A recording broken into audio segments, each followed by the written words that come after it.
Yes, everyone, welcome back to the channel. Stephen Howson, 5 things that we learn. Manchester United, Everton, 2-0. Keeping us in the hunt for top 4 in the Premier League. And let's start with number 1. Shots. 29 shots is what we had, and that's a massive improvement. I don't think United have had enough shots, and half of that might be because we've not had a proper striker for the entire season. It could be a chance creation thing. It could be a midfield influence thing. But whatever it is, we're not having anywhere near enough shots. 13.9 was what we were averaging before the Everton game. The 29 shots in the Everton game bumped up our average to 14.4. So an extra half a shot across the entire season based on just that one game. But 13.9 what it was going into that. City and Arsenal are averaging 16.4 and 16.5, for example. That extra 2.5 shots per game can make a massive difference. That can be... The rate at which forwards score, you're looking at 60% of the time that's going to be an extra goal a game in 60% of the games. And that can make a massive difference. That can pretty much eliminate most of the losses, make them draws, turns all of your draws into a win. Obviously, the likes of the Anfield and Etihad result aren't going to be affected by too much by that. But you probably wasn't having that many shots in those games either way. But that can be a big marker in trying to get over the line, having more shots, like literally just measuring. Now, of course, you don't just want to try and stat pad that and just batter it from anywhere, but professional athletes, professional footballers, having shots in the right area will ultimately lead to more goals being scored. And I think that's a good metric for us to start looking to improve. And it might just automatically improve when you get a better striker that can play more regularly. But we had a lot of shots against Everton, and that's nothing to grumble at. Number 2, Bruno. 6 chances created, 88 out of 102 passes. Absolutely ran the show. Took a few goes to get the real effectiveness out of him in this sort of deeper role, but now we are seeing a real evolution of Bruno Fernandes as a player. He had the most passes in the final third by some distance as well. And he's really starting to show a range of his passing, still getting all of his chance creation in, but now looking after the ball a hell of a lot more, being involved in the build-up. McTominay and Sabitzer, who joined him in midfield, was like 20-odd and 30-odd passes each. He had more than both of them combined. And I actually, watching the game, didn't think that them two weren't involved or were having bad games. I just think Bruno just completely dominated it on his own. And I think when he takes up deeper positions like that, we saw him being the one that was progressing the ball going forward rather than him being the one that's putting the final ball. He did that as well as also being able to still create chances. So very, very impressive performance from Bruno. Very happy with what we saw from him. Love to see where this is going to blossom and develop to now that we're probably going to see more of Eriksen. Now he's getting back, and also Casemiro, at least in the league games, is back from his suspension. So Bruno, Eriksen, Casemiro, potentially a fantastic midfield 3, especially now you've got Bruno taking on this bit more mature kind of role in there. Really interesting to see how it pans out with the other 2 back in alongside him.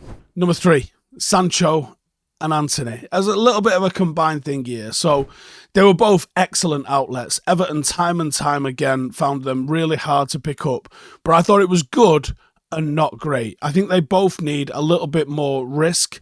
Antony certainly needs a little bit more accuracy with his shots. SANCHO was 15 for 16 passes in the final third. Antony was 17 for 20. Only 1 cross completed out of each of them, out of 1. Now, people were having a go at Bruno for being wasteful in possession, but at the same time, Bruno's also like the most chance creatingest midfielder or player actually in the Premier League. There's a balance to be had. You can't be too safe, and I think Antony and SANCHO were a little bit safe. They were a great outlet. Antony's finishing needs to be a little bit better. I want to see SANCHO try and take him on a little bit more. They only had 1 take on each. Wan-Bissaka and McTominay had more. Like I said, good. They were a really good outlet, but they were getting into positions where you're like, and then, what next? Like, step it up. What else have you got? Take somebody on. Show a bit of risk.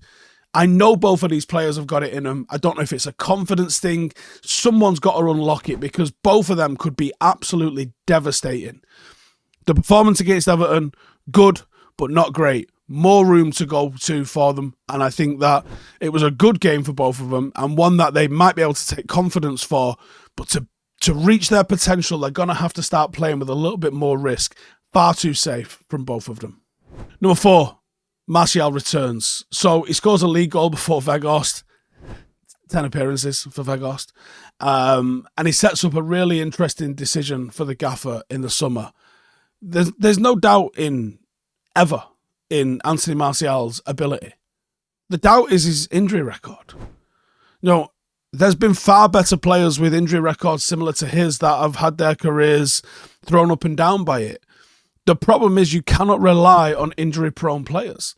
An injury-prone player, unless they come up with a way that they're going to resolve their injuries and become resilient, is always going to let you down. You can't really put as much faith in them as you perhaps want to.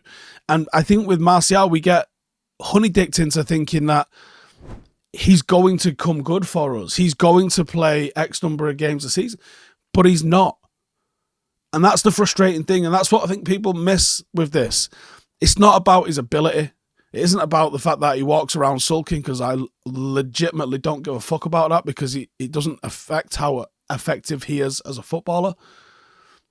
It's about, can he be relied upon to pull on a shirt when he's needed? Because if he can't, then you've got to go and find someone else. And this isn't saying that Weghorst is a better player than him. The fact that Weghorst could play 19 games consecutive, has Tony ever done that? Started. That was the difference between them. If you could combine the two, you'd have some player on your hands. But that is my worry with Antony Martial. What are you going to do? If you gamble on keeping him on his, not inconsiderate contract, what is he going to do next season? Is he going to play 55 games for you next season? I don't think so. And it's a shame, because there is a talented footballer in there. But can he be relied upon? Does he have the resilience? Does he have the grit to be able to fight over the course of a long season? Because I expect us to be in long season next season as well as this season.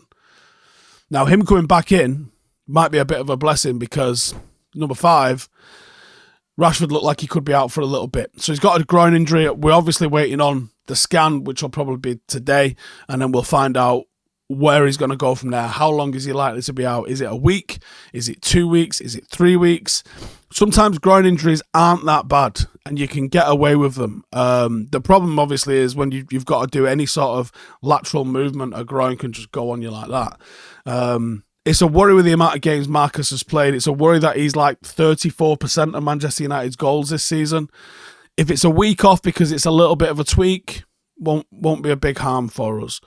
If it's a significant period out, 3 or 4 weeks, that's essentially the rest of the season, isn't it? And there's some monstrous games in that time.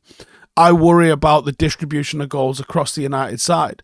If Marcus Rashford doesn't play, can Martial step up? Now, Martial could probably secure his Manchester United future by not missing a game till the end of the season, stepping up, scoring, and replacing the goals that we might lose with Marcus Rashford being injured. I hope with all my heart he does that. But if I had to ask you, do you think he will? It's an entirely different question altogether, isn't it? So, everything crossed. Marcus isn't out for too long. I would definitely give him a little bit of a break and see if we can fix him up, because I think patching him up is only going to result in more long-term injury or a lessening of performance, and we don't want that. Anyway, let me know your thoughts in the comments below. I'll catch you lot in the next one. Laters. Hey, thank you for watching the video. If you are new around these parts, then don't forget to subscribe. My channel is proudly supported by my community on Patreon. If you'd like to get a little bit of extra content, a Discord group, meetups, 5-a-side games, weekly podcasts, behind the scenes, and even an occasional bit of transfer news as and when I get it, then for the price of a pint, you can show your appreciation for the content that we make and get some goodies for doing so as well. Check the link in the description or click the button right here. You'll also find all of my socials here too if you want to follow me on any of those platforms. Nice one.